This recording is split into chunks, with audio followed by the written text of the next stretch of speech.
Okay, I'm Dennis Morgeson, agent for horticulture in Washington County. We're going to talk about perennials for late season color today.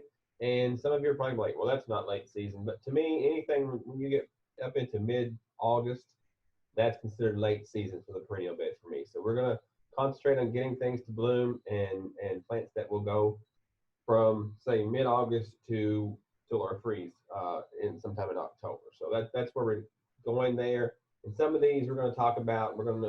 I'll talk about manipulating them to get them to bloom later, which is part of having a perennial bed that blooms for a longer period of time. So first off, what are perennials? They are plants that live for several years. Most of you know that.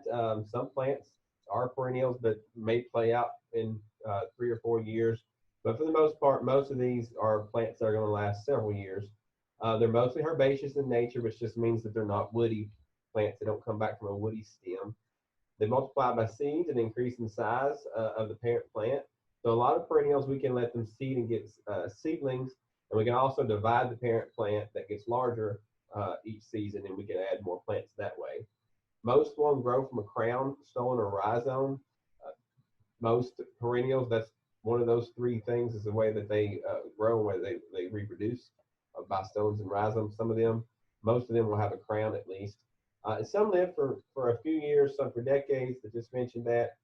But you know, some things that they don't bloom late but are blooming right now, like peonies, they can last 100 years or more. So the ones we're talking about today probably won't last that long, but we can extend their bloom season. So some considerations for your perennial bed. You have to think about your height, your placement in the bed or the border. You know, if it's short or tall or intermediate, which angle you're going to be looking at the bed. If you're looking at it from one side all the time, then everything tall in the back and it steps down to the small in the front. If you're looking at it from a 360 view, then you're going to put the larger things in the middle and then step down on the edges. Just depends on which way you're going to view your bed. We need to think about color combinations. Some people are all about having color coordinating beds or even an all white bed. Some people that do gardens in entertaining areas, if they're going to entertain at night, they'll do a lot of white beds, those kinds of things for night views. Some people, like me, I like lots of color and I mix all the colors together because I just like plants. Also, a continuation of bloom is another consideration. That's why I'm doing this PowerPoint here, is to get late season color. Most perennials will bloom in late spring or early spring through early summer, and then they kind of play out until later in the fall, where there's a gap in there that we need to get some of these to bloom to add some more color. Other ways that we can add color and add interest is foliage textures. We'll talk about that a little bit, but the textures is not as much in this PowerPoint as we are for color. So we'll talk more about foliage and the aspects of its color than its texture. So the first plant we're going to talk about, and if you're like me, you probably called this Achillea filipendulina, but I found out recently that actually it is pronounced Achillea, which I kind of think I like that name better, that pronunciation better, but that's the correct pronunciation according to my herbaceous perennial plants book.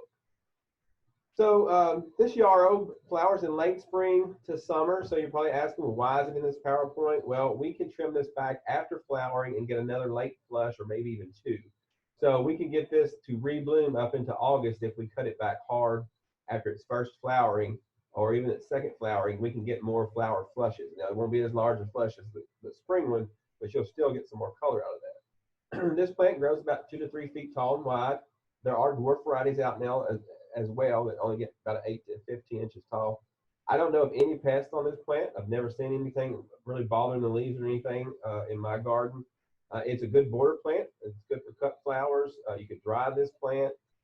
You can divide these by cuttings or divisions in spring or fall. You can also let it seed if you would like and get a few seedlings in your garden from it as well.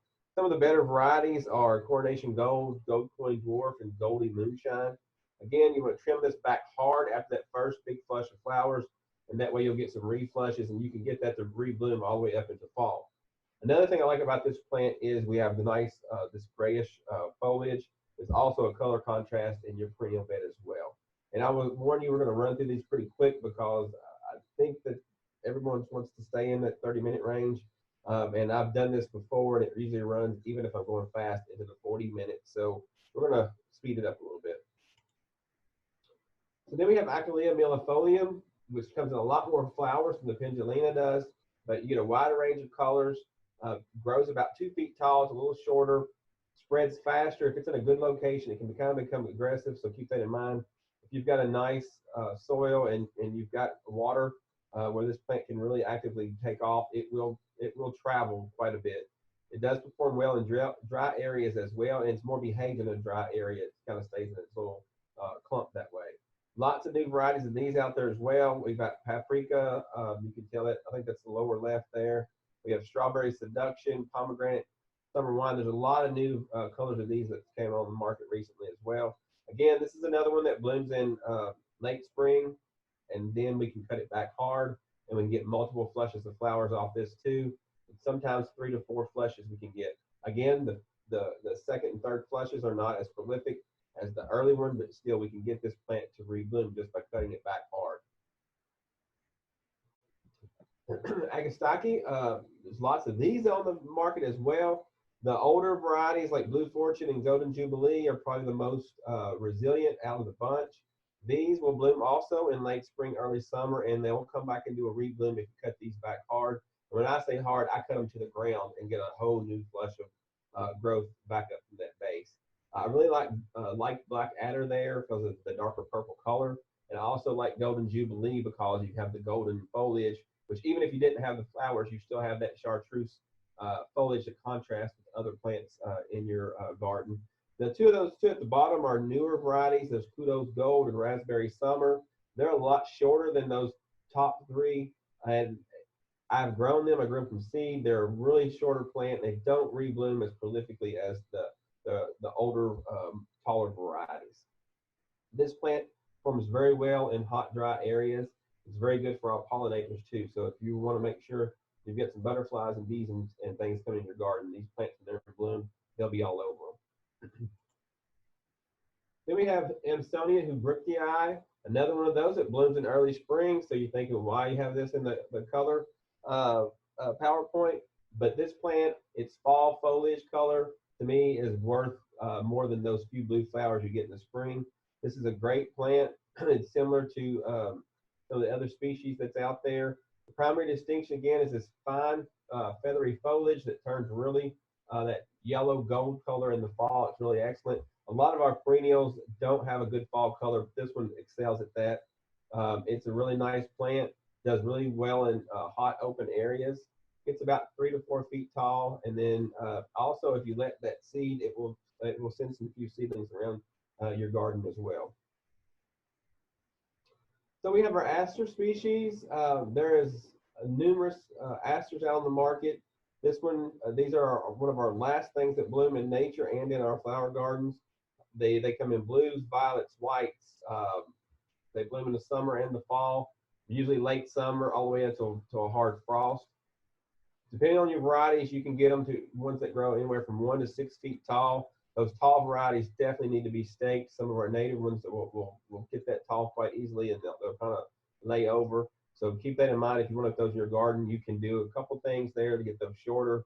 One is to cut them back hard in midsummer to force them to bush out and get a little bit bushier and a little shorter, or you can go ahead and stake these. Powdery mildew is a major pest on these, especially the taller varieties. You'll end up with bare stems for the first 2 or 3 feet with some of this powdery mildew hits real early on those. This is a good border plant, also a good cut flower, lasts a long time cut. You can propagate these by division in the spring. You can also do some of these for seeds depending on the varieties. The wilder types obviously will seed around your garden for you. Great thing about asters also is a really good plant for our pollinators. One of the last plants that gets a big, has a nice nectar flow in the fall for especially for the honeybees, where they can store that for the winter feed. Some more varieties of these asters. We have Blue Autumn, which are the smaller little asters, is kind of similar to what some of our mums are. We have Little Carlo is a really nice one. You can see those flowers there. It's really prolific. Winston Churchill is a bright kind of a pink color, dark pink. And then we have Aster Gendai or Gendai, if you've not grown that one, has a totally different foliage pattern than the rest of the asters. And you can see those the bottom middle left picture there. That's the bloom of Gendai there. But you can also see the foliage is different, the flowers are different. It's a really nice addition to your perennial bed, and you can tell by that picture, the trees are colored up quite a bit in the back. So this blooms mid-September to mid-October. So it's a really nice late plant for you too. We have the Baltonias or the false asters, which most of us probably wouldn't know the difference by seeing these in our perennial beds. These can grow anywhere from 3 to 5 feet tall, again, depending on the varieties. They will need staking if you want to keep them in upright. You can also pinch these back hard in mid-July to maybe make them bush out and not be as tall. These do prefer full sun, sun. They are tolerant of a lot of soils. This snowbank here, there's a white wild version that similar to that one that you see on the sides of the roads and the fence rows. And in mid-October, it's in full bloom everywhere. Again, a great plant for late color, and also a good plant for our honeybees and our pollinators. We have leadwort next. Plumbago. Plumbago is another name that we call that. This one is a ground cover. You can plant it in full to part sun. It'll tolerate some shade, but does prefer full sun, especially if you want more flowers. And you can see these nice, almost pure blue flowers, which is great on this plant. Late to emerge. A lot of times people think that it's didn't make it through the winter because it's so late emerging in the spring, but it's quite hardy. It's just a late sleeper, I guess you'd say. It blooms from midsummer until frost, so once it starts, it just keeps on blooming. And also, it has a nice fall color. The leaves actually turn a nice purplish red in the fall, so you get fall color and you get flowers, all that from midsummer on up until frost. So another great plant. It's just a short plant, so if you want to kind of make a ground cover out of it, it's great for that. It only gets about 9 to 12 inches tall. Each plant will spread about 18 inches, so it makes a pretty good ground cover. If you've got an area that you'd like to have some area covered, it's a good plant for that. Echinopsis, this is actually, when I talk to gardeners and talk about this plant, they're like, oh, I'm not going to plant a thistle. This is a thistle. It is in the thistle family, but it is not going to seed around your garden. It's not going to take over like the wild thistles. It's a very well-behaved thistle, but it's got these beautiful dark bluish, almost purple flower heads on it. Beautiful plant. Grows about 3 to 4 feet tall by 2 feet. You want to plant this in full sun or to average soil. Takes drought quite well. Honeybees, bees love it when it's in bloom. It'll bloom early, mid, and late summer, so you just kind of cut it back after the first flushes, and it'll send out new blooms for you. Great plant. I think it's underutilized around here. A lot of places up north, they use it quite a bit in Canada and places up there.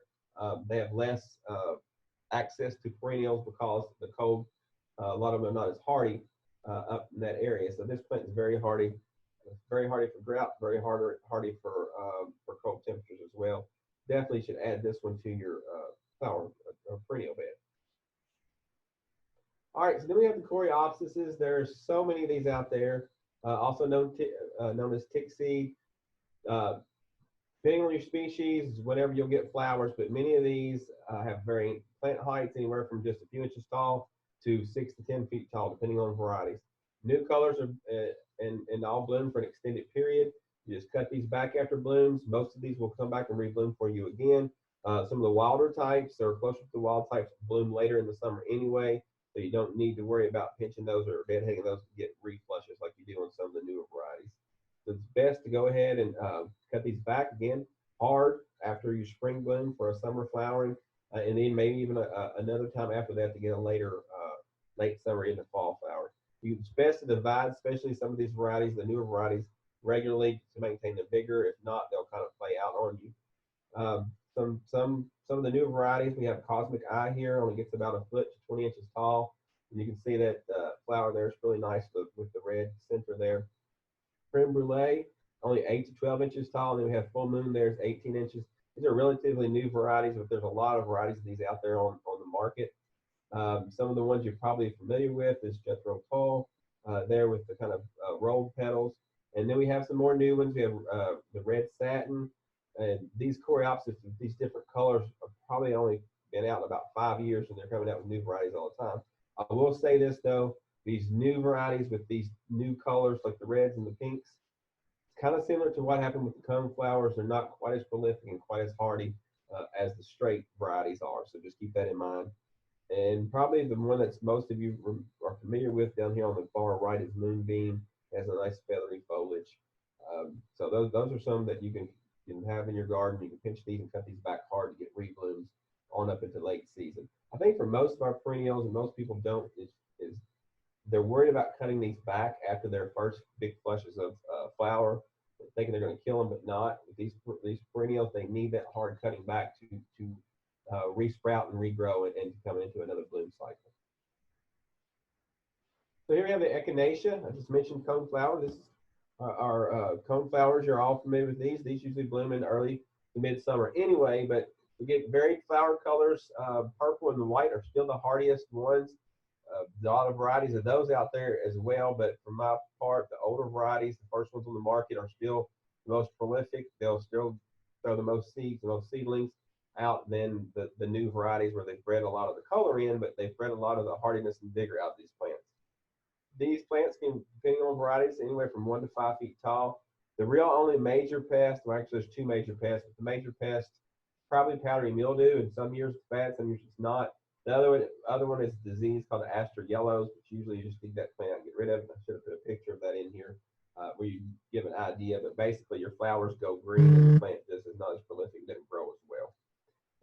Coneflower is a good border plant. It's also a good idea on these to divide your clumps in spring, especially when they get large or if they start to lose vigor, or if you just want to spread some more of these around your garden. Also by seed, if you leave let these go to seed, a couple things about that is good.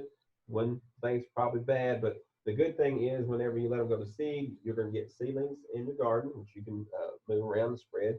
So that's good. The other thing is the little yellow finches love to eat the seeds on these. So if you like to see those in your garden, then leave these and let them go seed because they will eat the seeds. The bad part about that is if you do not cut these back after flowering, you're not going to get a reflowering. So if you want late season color on these, you're going to have to cut them back hard and they're deadhead. I like to give them a pretty good cut back to get another really good flush of flowers on these. So if you know you want the finches and you want the late season color, cut back half, leave up half, and that way you've hedged your bet there and you can have best of both worlds that way. So some of the newer varieties out there, Shine Spirit's been out for a few years now. You can see that in the top left. That's got a lot of new colors in it. There is that plant is only about a foot to maybe 2 feet tall. It doesn't get real big. It's not a really big grower like some of the older varieties are. The good thing I do like about that particular variety is if you let it go to seed, the seedlings do come back the multiple colors. You can get yellow, red, pink, whatever from those. They all revert back to their originals. Then we have Firebird, which is almost red. Double decker, if you want something a little different, you can see those petals coming out of the top of the seed head there. Polita, I'm not sure how you pronounce that. That is a wilder type, but you can see those folded back petals there. It's kind of neat, something different. And then we have a lot of the other colors down there. Maybe Leilani's, it's dark yellow. Paradoxa is one that comes back quite well, similar to a wild variety like Polita. And then we have Secret Pride, if you want something, or Pink Poodle. To me, they look more like zinnias than they do coneflowers. Zinnias are probably going to be a little easier to start from seed every year and just keep growing than to keep your coneflowers going. But you know, if you want that look and you want it in a perennial, that's a way to do that. So we have hardy geranium or epitorium. This is a very vigorous plant, particularly if you have more moist soil. This plant will spread quite rapidly for you.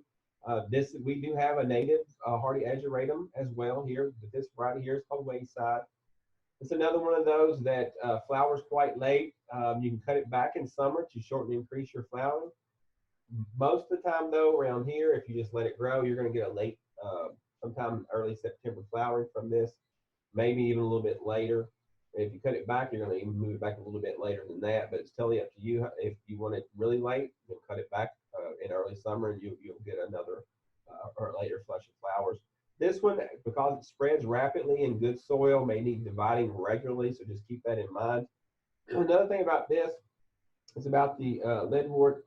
Like the leadwort, it is a late waker, so you may think that, oh no, it died out, and then you look up and it's early June, and all of a sudden you see this starting to emerge. So don't give up hope if you've got this plant. It's notoriously late to break dormancy. There's another epitorium. This is a rugosum, or this variety is called chocolate. It gets about 3 to 5 feet tall and 3 feet wide. It'll bloom from midsummer to fall. And the good thing about this one is also you get that little chocolate foliage color there, which is another added color interest in your garden. Full sun to half sun. Having grown this one, I would lean towards the half sun. It tends to burn out in full sun, so if you want to try it, go ahead and give it a half day of sun instead of a full day of sun. It'll be a little happier. I think the heat just burns it up. It grows well in normal soil, even clay. Most epitoriums will grow quite well around here. As you know, we have wild epitoriums. This one is another good one. All the epitoriums are for attracting butterflies. This one actually will tolerate wet sites. Most of them will prefer a little bit of water as well. So if you have a rain garden or something like that, these are all good plants for that. Um, Other than that, we'll move on. We have nice white flowers. Most epitoriums are more pink and purple. So here we've got another epitorium. This is Joe Pye weed. Also, we have native Joe Pye weed, a good perennial. Our native one can grow 10 feet tall. A lot of times nowadays you see this in fence rows and in ditch lines and things, but it does like a little bit of water. Grows quite well in a dry flower bed, but in nature it tends to be next to water or near ditches and those wetter sites. It does attract butterflies quite well. They'll love it. There are new dwarf versions out there, and we'll hit that in just a minute on the next slide. This one will reseed if you let it around the garden. Even if you let it go ahead and go through bloom and go to seed, those bloom heads turn this kind of golden color. They're really pretty even after they're past their prime, so they're nice to keep up. One other thing about the Joe Pye weed is if you look at those stems very carefully, those leaf, it has a world leaf arrangement. Some people probably don't find that fascinating, but there's not that many plants that have that world arrangement, so there's a good one if you want to show somebody that leaf arrangement. Some other Joe Pye weeds, we have Gateway here on the left there. It's about 6 feet tall. Kind of shows that world leaf arrangement there a little bit better even than the other picture did. It has a brighter, fuller pink flower than the straight cultivar does. And it's about maybe 3/4 the size of the straight cultivar. Then they had fistulosum there in the middle. It only gets about 3 to 4 feet tall. So it's a little lighter pink flower color, closer to the wild type, but is a little shorter. You want something smaller for your perennial beds. And then finally, the last one, I think it's probably the last one that's came out, is Little Joe there. It only gets 3 to 4 feet tall as well. It has a little bit thicker leaf if you look, and it's just a little more upright than some of the other varieties that kind of tend to lean when they're in flower. So then we have the euphorbias or spurge. Again, there's hundreds of these out there to pick from. Many different forms. Some of them are evergreen. Some of them die to the ground each year. These are also very tolerant for poor soils. Dry soils to do quite well. Even if you don't water them, they'll die back. They'll still come back from the root system. These do have that milky sap, but they're euphorbia. So if you're somebody that is allergic to that, just keep that in mind. That if you break that, you may get that sap. It may irritate your skin. So if you're prone to that, and you may want to work around these with some gloves or something on. These are also deer resistant, and they also can self-seed. And these we grow not necessarily for the flower always, but for the leaf color and more of the bract. If you look at that, the chartreuse color there is a bract. The flower is actually in the center of that area there. Few varieties out there. We have Bonfire up here on the left, and you can see that's the flowers and with the bracts that have turned, or the leaves that have turned that light color contrast with purple foliage. That's going to give you color the entire season. Then we have Polychroma, which has green leaves, but it has that nice chartreuse foliage when it's in flower. I like Tiny Tim next there because even though the flowers are green, you have those little red stamens inside there, and then you have the purplish red stem there. Also a good contrast. And then if you look down at the bottom, we have Familian, which is red most of the year. Again, good color. And then my favorite one here is Jade Dragon. Has the purple foliage, but whenever it's in flower, the chartreuse bract. So it really gives a really huge contrast there with the foliage and the flowers, which gives you a lot of color. And these plants are tough as nails, especially in a drought situation or a dry area. You wouldn't want to plant any of these in a wet area, the euphorbia, so just keep that in mind. Next, we have blanket flower or gaillardia, also a native, believe it or not. There's a lot of cultivars out there, but it is a native out to the plain states in the Southwest. Has a very long bloom period in the summer. The plant itself does tend to be short-lived, so probably going to want to let these seed sometimes in your garden to make sure you get some seedlings. Also, it's a really good plant, being native to the plains in the Southwest. It's really good for dry areas, droughty areas. Does quite well. It's deer resistant, does attract butterflies, so that's good. We'll move on and talk about a few cultivars here. So we have bright bicolor there. You can see at the top left, it's got almost a semi-double flower, a couple rows of petals there. Nice red center. We have one that's pure yellow now, and this is actually the variety name is yellow. And we have peach, sunflower. It's kind of interesting. The petals are fused into little flute shapes. And then we have red sun, which is almost a pure red, and then sun devil, which is a redder version of sunflower with the same fused petals. But all these are really nice plants, and all of these will bloom quite late into summer. If you cut them back, you'll get more flowers than another flush of flowers as well. Next, we have helenium or sneezeweed. Don't be concerned with the sneeze in that. These actually are pollinated by bees and the other pollinators. They're not wind pollinated, so they're not making you sneeze. I think with the bloom time for the wild varieties are coinciding with the ragweed, kind of like our goldenrod, so people call them sneezeweed.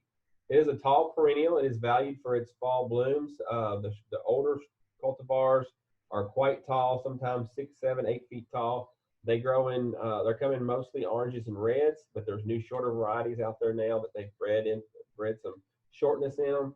I will say, and we'll talk about these varieties in just a minute, when they bred the shorter into them, they bloom a little earlier, and they're not quite as hardy and as prolific as the older types were.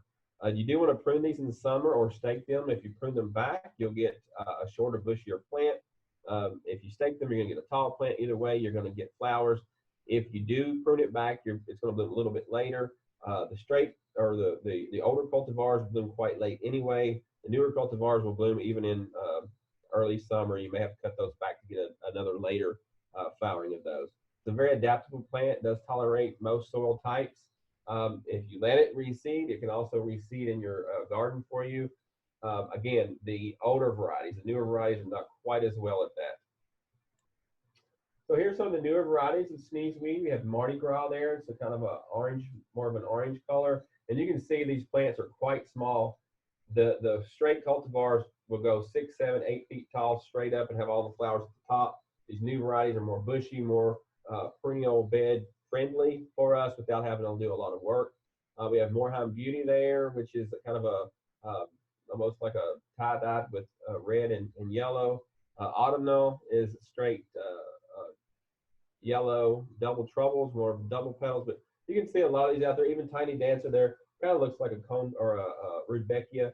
But all these are great, but you will need to prune these after flowering and to get them flower later. If you go back to the older cultivars, the tall ones, they'll grow tall if you don't cut them back or you don't stake them. But if you let them seed, they will definitely reseed it in your garden. So we have Heliopsis. It's one of those plants that some people don't care for. I tend to love it because there's nothing in my garden that will outbloom it for the number of months that it will bloom. Mostly yellow flowers in the summer and early fall. Grows about 3 to 4 feet tall, depending on variety. Very few pests. You may get a few holes in the leaves here and there. Good border plant, a good cut flower plant. It is in the sunflower family, so that gives you an idea of how tough it is. You want to propagate these by seed or division. I'll usually let some of these seed just to have a few seedlings in the garden. You do want to cut it back after your first flush of blooms. That way you'll get a late summer flowering. The plant itself, though, if you keep it deadhead, will keep sending out flowers. But if you want a nice, tidy look, you can cut it back hard after the first big flush of flowers, and it'll come back and give you another big flush of flowers. A few varieties of Heliopsis. Summer Nights, I put that in there because I wanted to talk about it.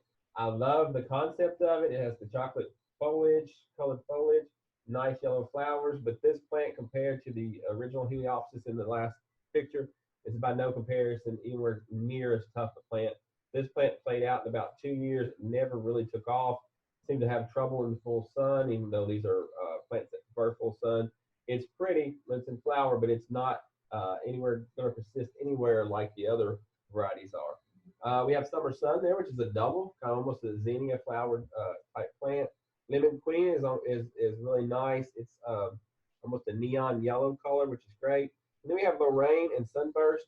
You want some foliage contrast in your garden. Those are two good ones. Mostly, almost looks like it's a skeleton plant, but we have where the veins are green and the plant is white, or the leaves are white. I will tell you, Lorraine and Sunburst, either one of those will tend to revert back to full green. So if that starts to happen, you'll have to trim all that out and not let that take over, because the green part of that, if it does revert back, will take it completely over. So we have hardy hibiscus, and some of you are like, well, that doesn't bloom late. Well, we can get it to bloom late. So these come in lots of colors as well. There's been a lot of work on these. It's one of my favorite perennials right now. They have white, red, pink. They're bicolors. They do bloom in the summer, but we can get a later summer flower, and I'll tell you how and why we will do that in just a minute. Anyway, they grow 3 to 8 feet tall. Taller ones do require staking. The older varieties are quite tall, and they will need staking or they're going to lay over, and most of us don't want that. Some people like that sprawling look, and if that's what you like, by all means, don't stake them. Major pests of these is Japanese beetles and some caterpillars. So just know that that's going to be in there. There's going to be some foliage damage. You might have to come in with some sprays here and there to knock those back. It's a good border plant. You can propagate these by divisions. You can also propagate some of these by seed. I say some because some of them, the newer hardy or collections don't produce seed, which is good for us. But as far as gardeners not wanting seedlings all over the garden, if you ever grown some of the older varieties at seed, they can become a weed quite quickly if you don't deadhead. All of these do prefer some moisture, but they'll tolerate some drought once established. But if you've got a damp area with good soil, these are going to be a lot happier than they are anywhere else. If you think back, the wild types usually grow around swampy areas, so they do like water. So before we go to these varieties here, how to get these to bloom later, there's one thing you can do when these plants get about a foot to 18 inches tall. Go ahead and pinch the tops out of all those shoots. What that's going to do is going to force you to have side branches, and it's going to grow side branches, but it's going to knock that plant back a little bit. It's going to keep it a little bit shorter, lessen the likelihood of you needing to stake it. It's going to make it bloom 2 or 3 weeks later, which is also a big part of this is your blooms will miss the Japanese beetle flush. So by doing that, you're gonna get a later flower. You're gonna get less pest problems, and you're going to have less work you're going to have to do as far as staking and keeping these up. So that's the key to getting this into that late season flowering period. So I'll run through these real quick. We have Fantasia as a nice pink, Fireball, Copper King. I really like. I like that the contrast with the foliage with that one. Lady Baltimore is pretty old now. It's been out quite a bit, but it's really still a really nice plant. Lord Baltimore is one of those older varieties as well. There, the red there at the bottom. It will get 8 feet tall if you don't stake it or don't pinch it back. So it can get quite large. And then we have Plum Crazies, been on the market for a few years. But all of these are really nice. And we have Sweet Caroline, and I'm just going to these real quick because there's so many on the market. Most Chutos, I guess that's how you say that there, is a wild version or wild type of hibiscus. And we do have some native hibiscus here in the state. They're more native to wet areas in West Kentucky, but they grow quite well in central and eastern. One thing I will note on these, just to give you an idea, the old varieties, the old ones that will produce seed, most of the time they open in the morning and they close for most of the day, for the rest of the day when the sun's out. So when they bred these new varieties, they bred them to stay open all day, which was a big deal for the hibiscus to keep these looking nice in your garden. We have Heartthrob there, is a really dark purple. Cherry Cheesecake is a relatively new one. And then Robert Fleming, if you look up Fleming's hibiscus on Google, there's hundreds of varieties on there. It's a whole nursery. We have Midnight Marvel.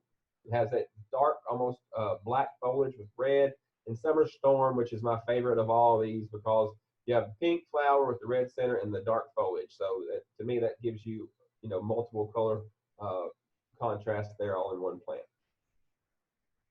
So we have hostas. Again, the plant we think of in spring, but they can also give us late season color.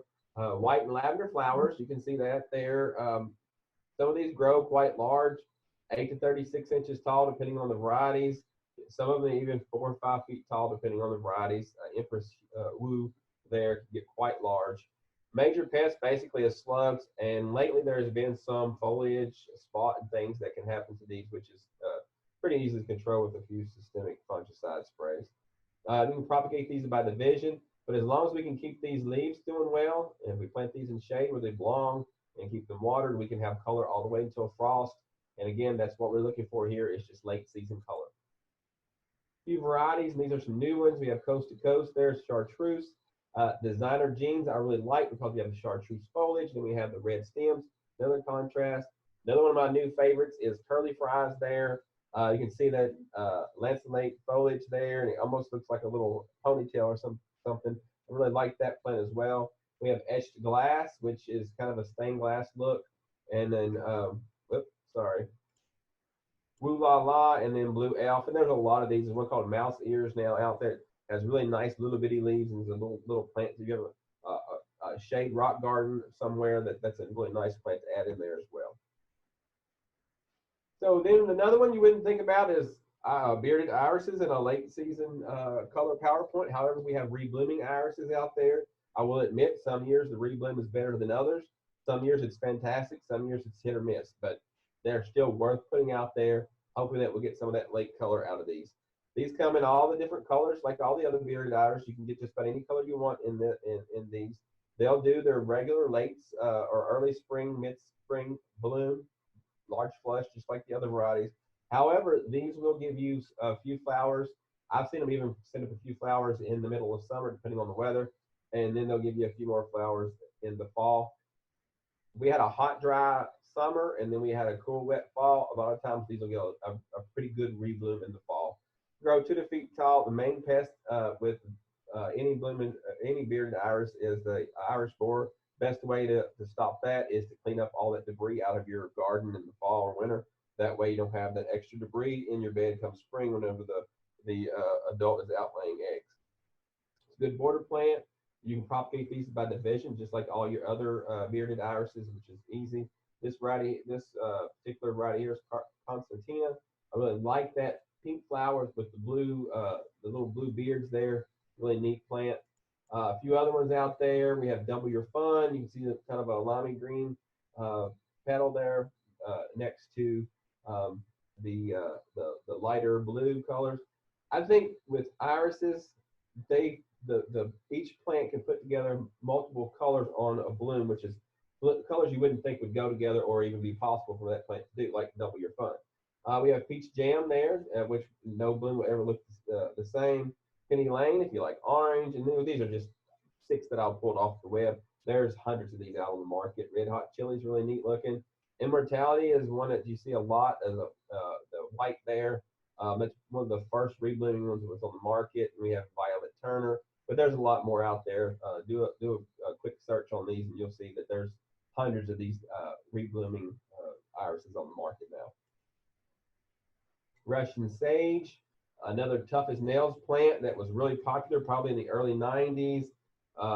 It's still out on the market, still popular, but it's not as popular as it was when it kind of first hit the market. But again, blue flowers, blooms in summer, grows about 4 to 6 feet tall, can get shrubby. This is one of those that can get a little woody at the base. No pest that I've ever noticed on these. May get a little spider mites or something, but this plant shakes off pretty much everything. Good border plant. You can propagate this by cuttings or divisions or seed. Another one of those, if you want it to bloom late, sometime mid-June, give it a hard cut back and you'll get a later bloom out of it. If you want to let it bloom and see if it reblooms, it usually will if you cut it back. But these blooms come out, and all that keeps its color even after the blooms are faded. So it's one of those plants that gives you the foliage and gives you the flowers. Good contrast plant. It's also a good plant for the pollinators. We have obedient plant. Obedient plant got its name because you can bend those stems and they'll stay relatively where you put them. And I'll say relatively, they're not as obedient as you would think they were bending wise. One area it's not obedient is that it can be aggressive if it's in really good soil. So if you got a really good soil with good moisture, this plant can kind of get out of bounds. So keep that in mind.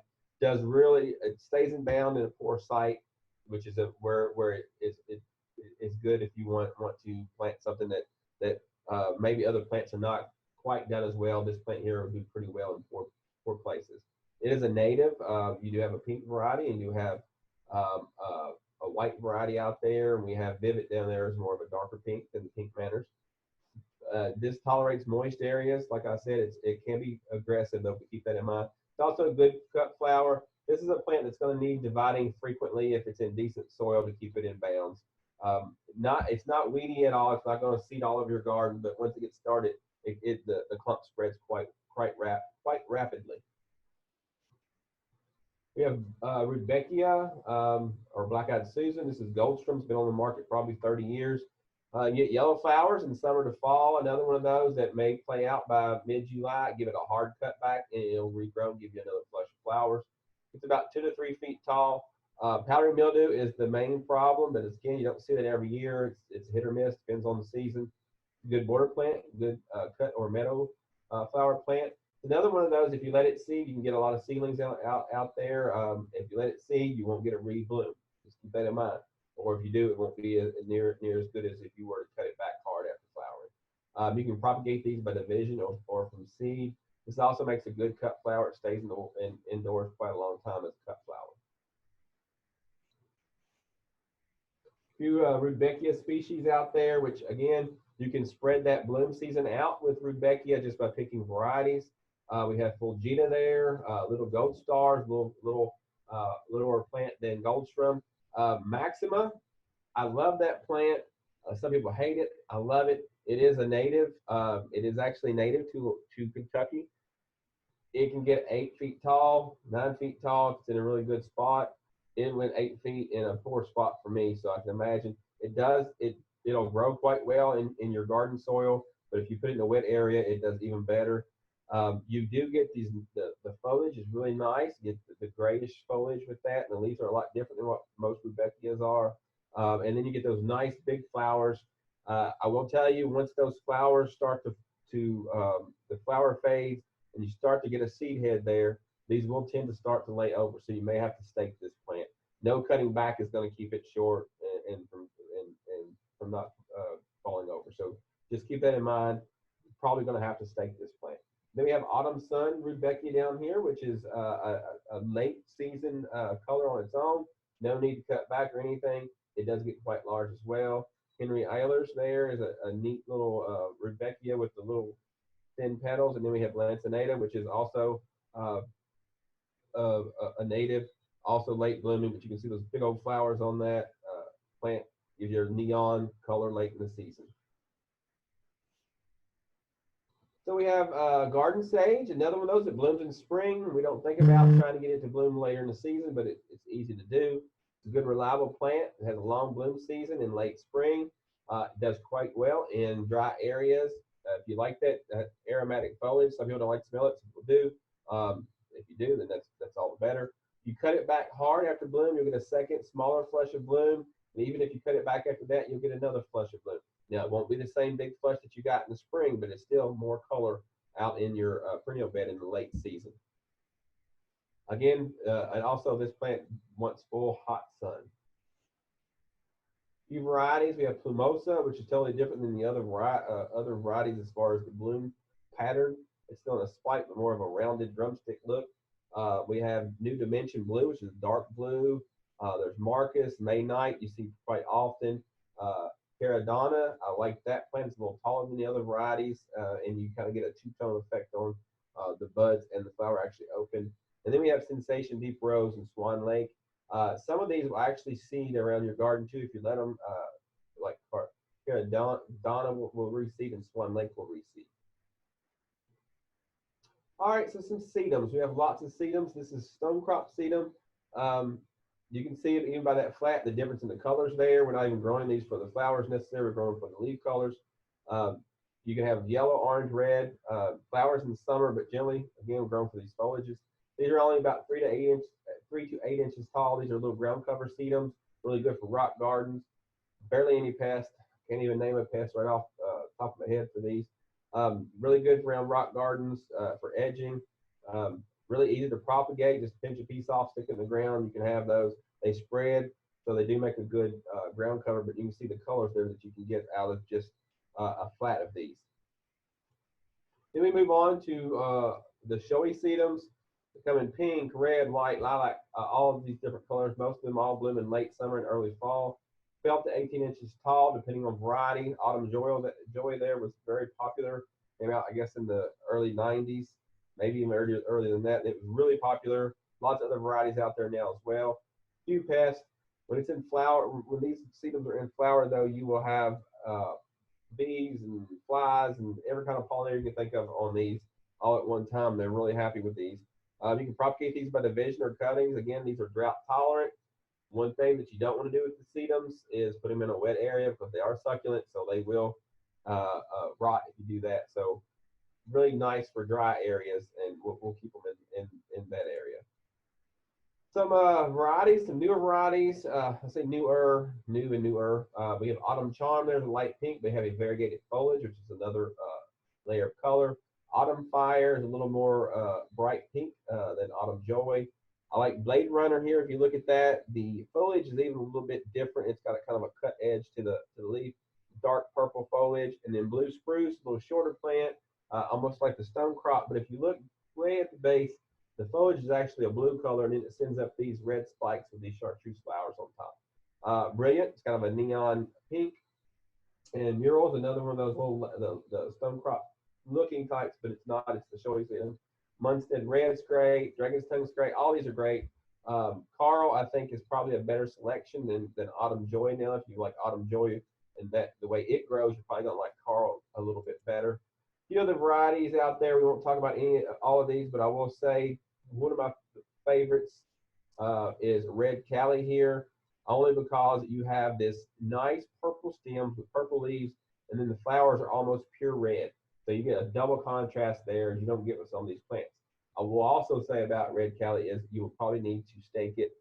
It only gets about 12 to 18 inches tall, but it tends to lay over, and you can even see in the picture there. So to keep it upright, you may need to stake or have something for it to grow up to hold it up. So the heucheras, if you've looked at catalogs lately, you've seen how these things have really been bred for a lot of more color in these. These used to be shade plants. Now we have varieties depending on which ones you get. You get full sun, part shade, full shade. There's a heuchera for whatever site you've got pretty much now. Multiple leaf colors, and we'll show you some pictures in just a minute. You can get reds, pinks, whites on the flowers, but for most of these, we're not growing these for the flowers, we're growing these for the leaves, so that's where the color is. They bloom based on variety anywhere from April to August. You can get ones that grow 6 inches tall. You can get ones that grow 3 feet tall. There's just so many of these on the market now.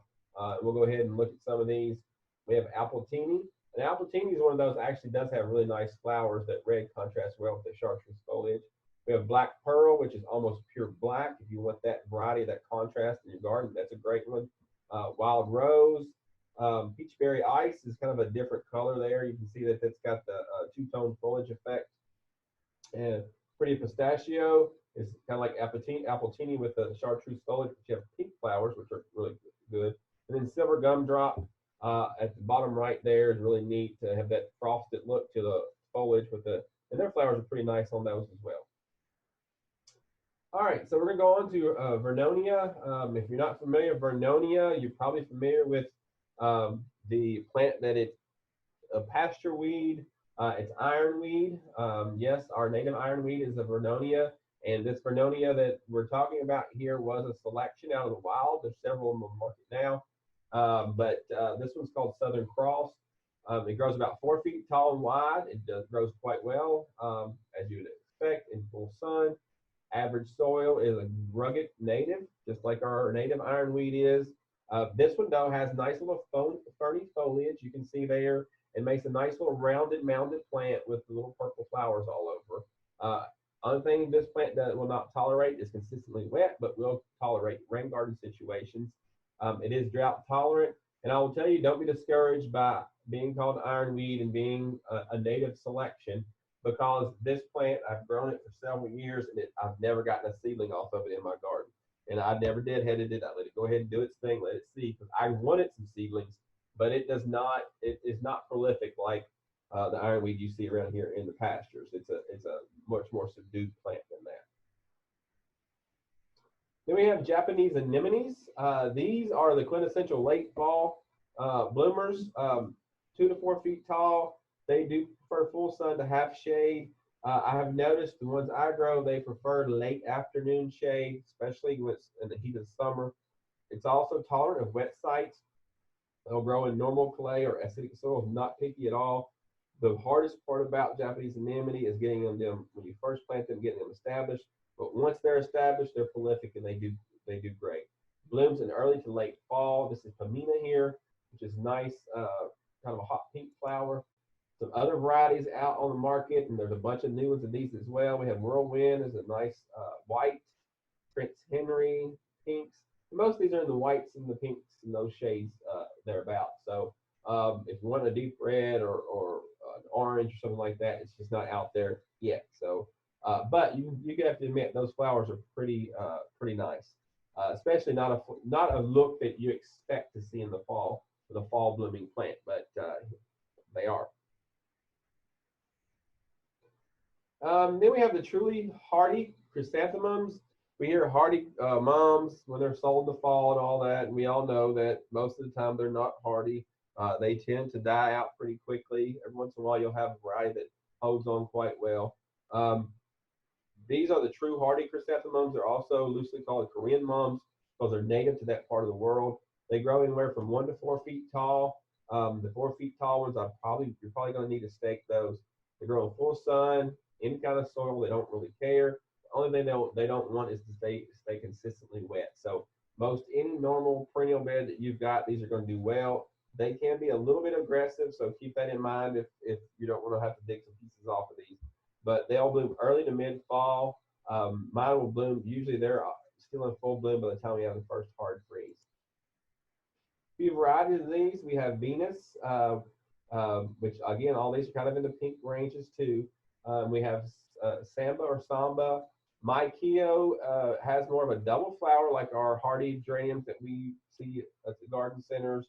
And also Emperor of China has that double flower. Cambodian Queen is one of the most popular ones out there with those that bright pink flower with a little starry eye in the center of it. And then Brandy Sunset. Even though the flower is actually a light pink with those centers and so many flowers, it almost looks more like a yellowish or maybe even a hint of mango or some other color in there. All right, I know that was quick, but I tried to hold to the time there. I've sat here thinking with myself, there's a few other plants I should have put in there. One off the top of my head is Maximilian Sunflower. It's a hardy sunflower, which definitely should have been in there. It's a late fall bloomer and a nice perennial. Has anybody got any questions?